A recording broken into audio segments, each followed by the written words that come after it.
สายยอดย่ำเดือน4 เดือน 5น้ำจุดนี้ก็บ่ได้แห้งบ่เนาะอ๋อมันเอามันมีเนาะทุกคนนี่สาวยอดทุกคนเมื่อนั้นได้พอน้องอยู่แกงอาลองทักทายน้องว่าโอกาสว่างๆกลับมาเล่นได้อยู่เฮือนน้องก็คือถ้าน้องมีโอกาสเวลาว่างๆก็คือไอ้มาเยี่ยมมายามได้บ่น้องเฮือนเจ้าบ่ได้เนาะทุกคนดีฟอของน้องดีบอมตากะอัปเดตวิถีชีวิตสาวลาวโอกาสหน้าบอมตากะสิไปเยี่ยมไปยามเฮือนสาวยอดคนสวยเป็นยังไงไอ้มาพร้อมนี้ยังโสดอยู่บ่โสดจากเปอร์เซ็นต์ลอยเลยเนาะนี่คันทาบ่ลอยก็คือต้องมีผู้บ่าวไปตักซอยเนาะอันนี้ยังโสดจึงหอดลอยเด้อทุกคนเลยสบายดีเด้อนุ่นระบอน้องมาแมนโอ้เจ็บมือบ่แม่น6 มือแล้ว6 มือแล้วเป็นจะได้ไปเฮ็ดงานอยู่ขมวนกับเมืองน้องทางได้มวนกว่าทางนั้นมันกว่าเนาะผู้บ่าวลายป่ะเจ้ามาให้ยังกูมีผู้บ่าวแต่ขึ้นฮอดนำสางจุดนี้แม่เลยกลับบางคือเก่าทุกคนอันนี้แน่ก็เลยกลับมา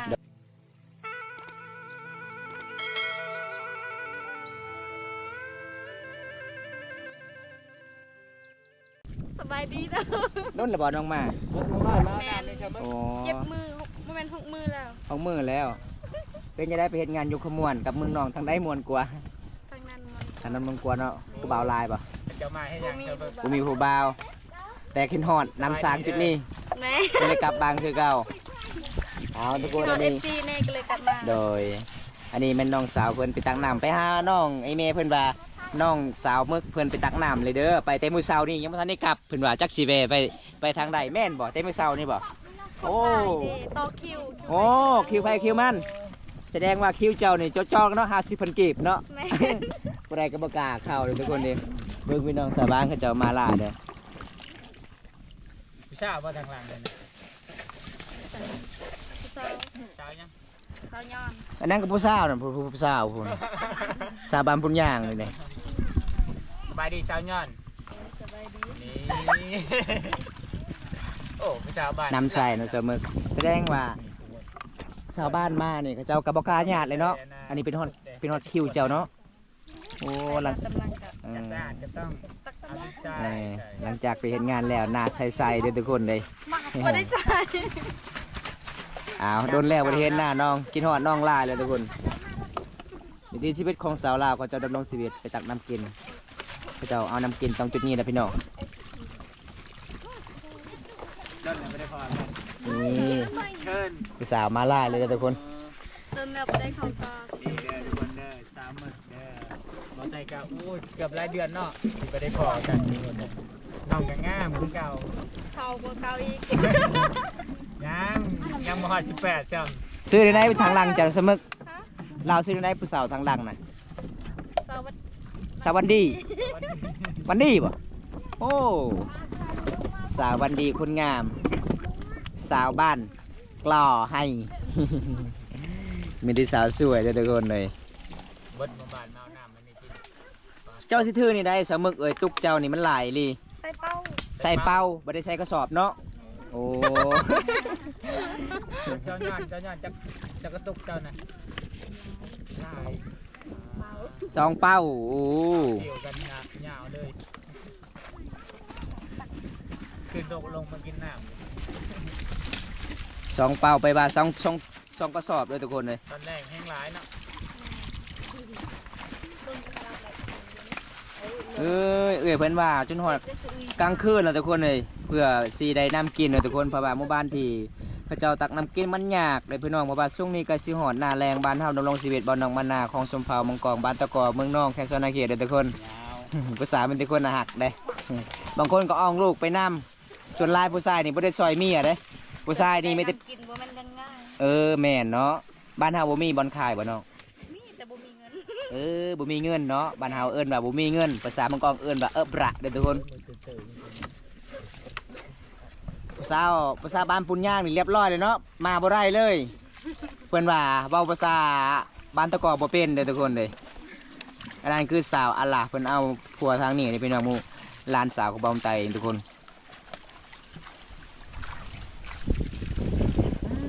เอาพี่น้องบ่าวตามาแล้วก็สังเกตแปลกๆเด้อทุกคนอันนี้คือสาวมึกกับสาววันดีเพิ่นกระตักอยู่ในเทิงเพราะว่าจุดนี้กับเจ้าต้องรอทาน้ำมีย่างเขาเอิญนะ น้ำทางสาวมึกลางทุกคนเนี่ยเจ้าต้องตักทางนี้พี่น้อง มันแปลกหลายเลยทุกคนสาบานมาหลายเลยโอ้ยดำรงชีวิตก็บ่เป็นเรื่องง่ายๆพี่น้องบ้านเฮาเนี่ยทุกคนเลยมามื้อนี้เล็บสาวมึกงามขนาดเลย แถวก็ง่าย หักหมดเลย ฮักมันเลยเพชรอยู่แข้งขมวนบ่ นี่ทุกคน อยู่เมืองเฮา น้ำเต่าก็มีได้ทุกคน อยู่ได้จักเดือนน้องน้ำเพชรงานนะ เปิดแต่น้ำเพิ่ม 2 เดือนไป 2 เดือนปลายได้เงินเดือนเท่าไหร่เนาะกลับบ้าน เจ้า 3 ล้าน 3 ล้านแสดงว่าเงินเดือนบ่ดีบ่น้องหรือว่าจังใด ดีแต่ละของกินแพงดี โอ้ซื้อเองกินเองนอนเองสาวเองเลย เข้าห้องเขาเศร้าให้ อ๋อ ข้าวห้องก็ เข้าห้องสาวให้ แต่แสดงว่าจะกินมื้อละ300,000เนาะ กินหลายแล้วจะ เดือน3 ล้านอยู่2 เดือนเรื่องเงินยำ3 ล้าน โอ้ แต่ขมวนหาสวรรณเขต ค่ารถอีก ประมาณเท่าไหร่น้อง ค่ารถน่ะ โดย ตามแผ ล้าน น ปลาย ล้านป้าย ตอนมาหันบ่แพงบัดเมื่อแพง โอ้น้ำมันขึ้นเลยเนาะลิตรหนึ่ง50 ปลายพันกีบเลยทุกคน น้ำมันบ่ขึ้นเงินขึ้น อืม สบายดีเบาใจด้วยสบายดีน้ำมาตังน้ำช่วยผู้สาวบอกแม่นเช้าหมึกเด้อ สอบปลาหมึกกับ สอบ เซ ปลาหมึ ลาก นอง งามคือเก่า บัดนี้งาม ทานหน้ากับโซดคือเก่า สดใจเด้อบ่ได้สดตา นี่อาเสียบ ขึ้นแล้วบ่ได้โทรกองขึ้นๆแน่นอน นี่มันเป็นคืนเบาใส่คนหล่อบ่ บ่เกินเนาะ คันสิคืนเบาวันตานี่ใครในมีใจนิดนึง นี่ปลา สวัสดีเด้อจิตนงอันนี้เป็นสาวมึกตามติดวิธีสิมึกสาวลาวหมู่บ้านสาวมึกผู้สาวงาม ก็แห้งหน่อยเลย ๆนี่บ่ทุกคน น้ำนี่ยัง วิธีล้างกระตุกล้างขวดนี่ก็จะเอาดินสาเด้บ่มีสไลด์คันผู้ใดยังโสดต้องใส่ใจล้างกระตุกมันก็สะอาดเนาะ ยังอันนี้กระตุกจะใส่กระตาอันเดียวนึง กินเลยบ่สาวมึก แต่กระชา เป็นยังไงน้องรสชาติเค็มๆแซ่บเนาะ โอ้ดีผู้สาวเลย โอ้คมๆหรือว่าเค็มๆเค็มๆใจแม่นครับ นี่ทุกคนบางคนก็เอามาน้ำเต่าเด้อทุกคนนี่บ่พี่น้องวิธีชีวิตบ้านเฮาดำรงชีวิตมาน้ำเต่าปลูกมาแต่ให้กระตุกอันนี้ปลูกมาแต่สวนเนาะ อาบไปน้ำมันนั้นนะตั้งน้ำอาบน้ำ แล้วสิกินบ่หรือว่าจังใด ใช่ไหม น้ำนี่เจ้าสิกินบ่เอาอันนี้ก็คือ FC คิดฮอดสาวมึกหลายก็เลยจัดให้ตามคำขอไปเยี่ยมไปยามให้เด้อทุกคนโอ้ยังหลายเด้อพี่น้องเอ้ยโอ้ใส่กระสอบแดงเลยขับบ่มีรถนี่แล้วเนาะแต่นี่หาบาน บุมีรถบุมีน้ำกิน แม่นต้องตกประมาณลักป่ายทุกคนเลย อันนี้คือสาบานกระเจ้าต้องรักถากคิวเลยทุกคน บาบุญตาสาวนิ่งมักเบาไทยบ่น้องว่ามักเด้อจ้าแต่บอมตากะมาหาน้องมื้อนี้บ่ได้พอน้องจุดให้เลยทุกคนเลย เย็ดอะก็เอ้ย เอาเข้าต่อคิวใครคิวมัน คนดีชีวิตเก็บจนหมดเท่าจะเอาน้ำกินจากธรรมชาตินี่แหละนะคือบ่ได้กระเจ้าบ่ได้ขุดให้มันเลิกเพราะว่ามันติดหินโดนขุดบ่ได้ ไปเบิ่งพี่น้องน้ำมันออกจาก บ่ได้เลย หินเลยทุกคนเบิ่งเลยทุกคนมันออกบ่ใส่ขนาดเล ขุด ย ลงบ่ได้เลยนี่ฟัดลงเพราะว่ามันมีหินมันเต่าไผ่ชาวเมืองนี่ ถึงเตาผู้ไปอาบน้ำมืออื่น โอ้คนในบ้าน เบิ่งนี่ทุกคนกระตุกนี่ป้าแสดงว่าน้องสาวนี่ก็ประมาณ6 โมงแรงจนฮอดบาทเลยทุกคนเลย พื้นดินทุกคน คิวมันหลายคนมา บนหมู่บ้านนะมาเอาน้ำนี่ทุกคนในกินแซ่บเพราะมันจะออกเข้มๆเพราะว่าธรรมชาติ อืม แต่ในบะเขือลองกินด้วย เคยกิน บ่ แล้ว เชื่อก็ลองเนาะลองแล้วติดใจเลย เข้มเปี้ย เอาลองก่อนนะทุกคนถ้าบ่ลองก็บ่ฮู้ได้เพิ่นว่าต้องลองก่อน ถ้าลองถูกใจแล้วก็เอากันเลยได้ แต่ชุดลายผู้ใดมาเมืองนองนี่ติดใจไม่อยากเบื่อเลย สบายดีบ้านผมเอิ้นตาน้ำโอ้โดยสบายดีขอบใจเด้อที่แนะนำให้ฮู้จัก มีตะกรวดเนาะดูใช้กินน้ำเป็ปซี่ลายเลย บ้านเฮาเอิ้นน้ำสางเด้ออ้ายเด้อบ้านเฮาเอิ้นน้ำสางอันนี้สาวน้อยเพิ่นไปตักน้ำแต่น้อยๆได้ อันนี้น้องดำรงชีวิตเรียนวิธีชีวิตการช่วยเวียกไอ้พลอยเมตั้งแต่น้อยๆหลังจากเป็นสาวแล้วหรือว่าเอาผัวก็คือเฮ็ดเวียกเฮ็ดงานได้เลยทุกคน ไปจักหน่องเลยนี่นะทำมันคือเมื่อไหร่ แต่ต้นเสาเพิ่นว่า แต่จะสอง แต่เช้า แต่เช้าเลย บอกว่า แต่มื้อเช้านี่เต็ม ได้12 โมง โอ้ โอ้แสดงว่าคนหลายเลยมาเอาเลยนะอากาศมันร้อนเนาะ อืม โอ้ทุกคน สาวมึกบ่แม่นจะจับเอาบ่แม่นจะเอากระตุกเข้าบ่ จับมาหมดจะเพื่อ เออเยอะเนาะทุกคนเลย ทุกคนอัน ไป นี้ งามด้วยงาม เออจดล้างเนาะล้างสะอาดมาเรียบร้อย ได้ด่วนบ่าย3บ่าย4 โมง ก็ลืมเอามากระตุกอยู่เพิ่นคอยหลายสาวมึกเอ้ย กระตุกน้ำนะ จังเลยไปเอา น้องอยากได้บ่ เดี๋ยว เวลาจะน้องเข้าเมืองเจ้าก็โทรหาคอยไปเอาเลยอยู่เพิ่นคอยนะ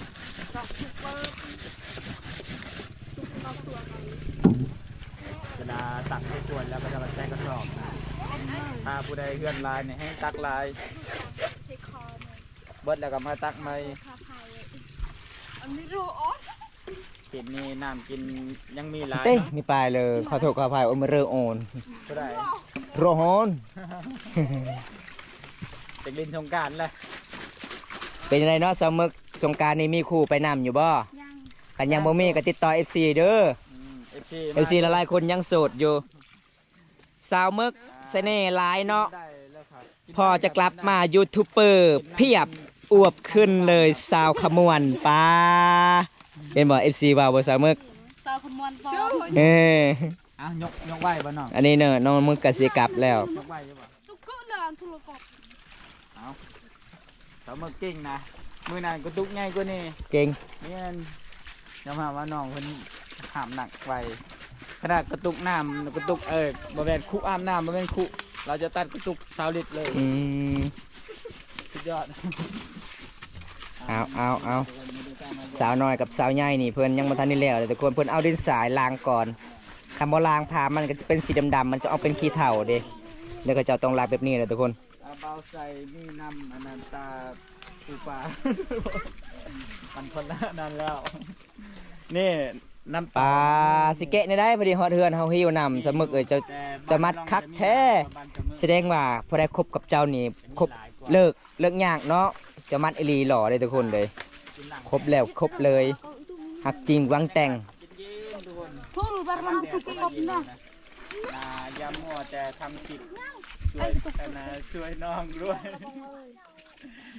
ได้ครับได้ครับ แต่ว่าน้องเพิ่นบ่ให้ช่วยดอกแต่ละเทื่อน้องเพิ่นเก่งน้องเพิ่นจะยกขนาดเบาใช้ที่ห้ามน้ำซอยเรายังบ่ให้ห้ามอ่ะยานอายหนักแต่ละเทื่อนี่โอ้นี่ทุกคนการดำรงชีวิตเขตนี้จะบ่ค่อยแบบว่า เบาไทยมักเบา หาอยู่ ไทยเมืองอุบลบ่ครับถามสมึกเด้อจ้าถามสมึกเด้อ เก็บที่ไปเรียบร้อยแล้วบัดนี้ใช้รถนะโอ้ เป็นตาม่วนเลยกับทุกคนเลยเขาเจ้าดำรงชีวิต ส่วนชาวยอดยังไม่ได้จักตุกเดี๋ยวชาวยอดเดี๋ยวคนมาเดี๋ยวไม่ได้เมื่อได้เจ้า สิเมื่อไรบ่สมึกโอ้เพิ่นถือรถมาแต่คนก็นับถือรถมาเพิ่นกลับไปตักแต่ตอนเช้าๆคำชิยางนี่น้องถือกระสอบมังกะสีโอ้ยพี่ดองเอ้ย เจอทานเลยแล้ว เอาไอFC มาใส่FC ยกซอยนี่เด้อสมึกเอ้ย ส่วนใครคนนั้น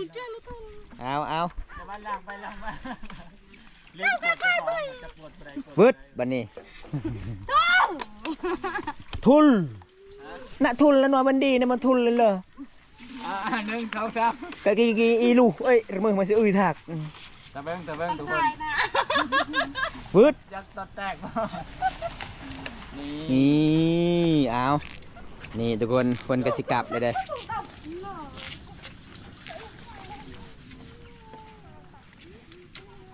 ทุกคนเลยรถใหญ่ก็จักมาที่ใช้คนกุ้มตุ๊กกี่พุ่น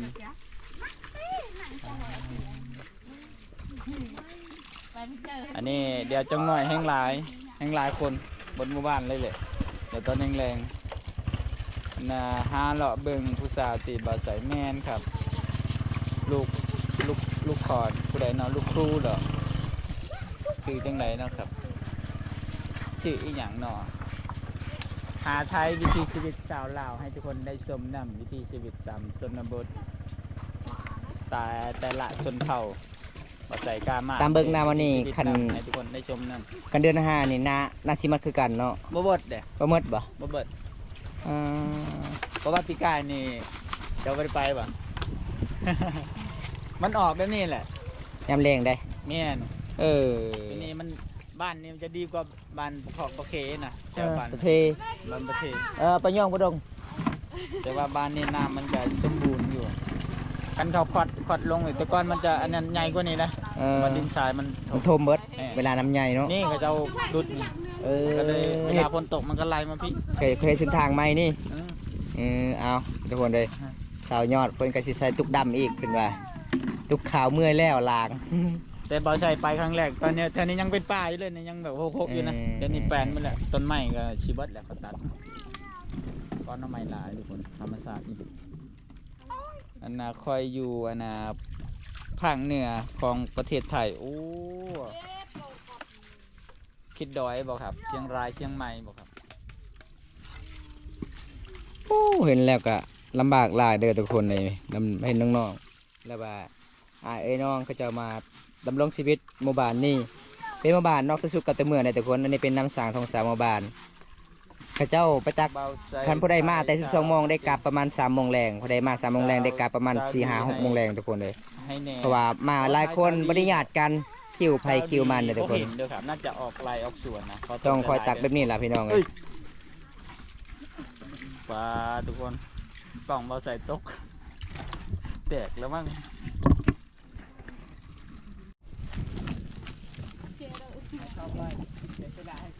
สายยอดยังบ่แล้วบ่เจ้าวะยังบ่แล้วเนาะผู้สาวส่วนหลายสาวลาวเขตนี้จักเขาเจ้าทายย่างแถวนี้งามๆหลายๆคนเลยทุกคนเลย ใส่แก้วงามเหรอ เออ อ๋อ เขาเอาใบหยังใบปะติลบ่ ซึ่ง ใบประจ่า ภาษาท้องถิ่นแล้ว ป้าไม่ย่างขวดเจ้าคือมันเป็นสบู่บ่สายยอดใส่สบู่โอ้บ่ได้ใส่ใจบ่ผมมีคนมากก็เลยใส่สบู่เอาเนาะเออขอไฟคนหูจักเด้เพิ่นว่า ใส่สบู่มีแน่นอน ทางนี้แมน ติ๋วๆเนะ อยู่ทางร่มนี่จะเป็นเขาเจ้าล้างขวดล้างกระตุกทุกคนทางเทิงแมนเขาเจ้าตักน้ำกินพี่น้อง ดูเรื่องอุทุมพรเลยครับเลยเป็นชาวบ้านในเขตก็คือซีโน่นั่นแหละของอุทุมพรเลยครับแต่ว่ามาถ่ายคลิปอยู่ที่เมืองหนองครับ น่ะรันอันเจ้าอดอนตึงโตระมึงช่วย จอยเลย น่ะยากีละกีตึงโต มาอัปเดตวิถีชีวิตชาวลาวให้ทุกคนด้ ไปมวยกำเปโปรป่วย ขอบคุณหลายๆที่แวะมาให้กำลังใจนะฝากกดไลค์กดติดตามในเบาใส่เนี่ยนะเพื่อเป็นการสนับสนุนและให้กำลังใจเบาใส่โดนแล้วบ่ได้หลาย สายยอดยามเดือน4 เดือน 5น้ำจุดนี้ก็บ่ได้แห้งบ่เนาะอ๋อมันเอามันมีเนาะทุกคนในนี้สายยอดทุกคนเมื่อนั้นได้พอน้องอยู่แกงอาลองทักทายน้องว่าโอกาสว่างๆกลับมาเล่นได้อยู่เฮือนน้องก็คือถ้าน้องมีโอกาสเวลาว่างๆก็คือไอ้มาเยี่ยมมายามได้บ่น้องเฮือนเจ้าบ่ ได้เนาะทุกคนดีฟอร์ของน้องดีบอมตากะอัปเดตวิธีชีวิตสาวลาวโอกาสหน้าบอมตากะสิไปเยี่ยมไปยามเดือนสาวยอดคนสวยเป็นยังไงไอ้มาพร้อมนี้ยังโสดอยู่บ่ โซ โสดจากเปอร์เซ็นต์ ร้อย ลอยเลยเนาะนี่คันทาบ่ลอยก็คือต้องมีผู้บ่าวไปตักซอยเนาะ เลย อันนี้ยังโสดจึงหอดลอยเด้อทุกคนเลย เอาทุกคนให้น้องตักน้ำแล้วบอมตาเกิดสีไปอัปเดตวิถีชีวิตอยู่เฮือนของน้องเลยทุกคนเลยเพราะว่าตัวนี้น้องยังรอทาคิวชาวบ้าน พระเจ้าก็มาเอาน้ำกินน้ำตักน้ำใส่พี่น้องเป็นหมู่บ้านลงสีเบ็ดหมู่บ้านตะกอเด้อทุกคนหมู่บ้านนี้ขึ้นกับเทศบาลเมืองหนองเฮาเขตสวรรณเขตพี่น้องสาวลาวทุกคนพระเจ้าต้องไปเอาน้ำกินน้ำใส่นี่แหละพี่น้องเลยเป็นสาวโสดซอยเวียกไอ้ฝอยแม่ขันบ่ตักกับบ่มีน้ำกินเด้อทุกคนเอาทุกคนจะได้บอมตักสิปิดคลิปไปสิบนี้ก่อนพี่น้องวันนี้บอมตักไปเยี่ยมไปยามสาวมึกก็เลยได้พอสาวๆหลายๆคนพี่น้องเขาเจ้าดำรงชีวิตเป็นสาวโสดไปตักน้ำเลยอันนี้เป็นสาวยอดเดียวผมตากะ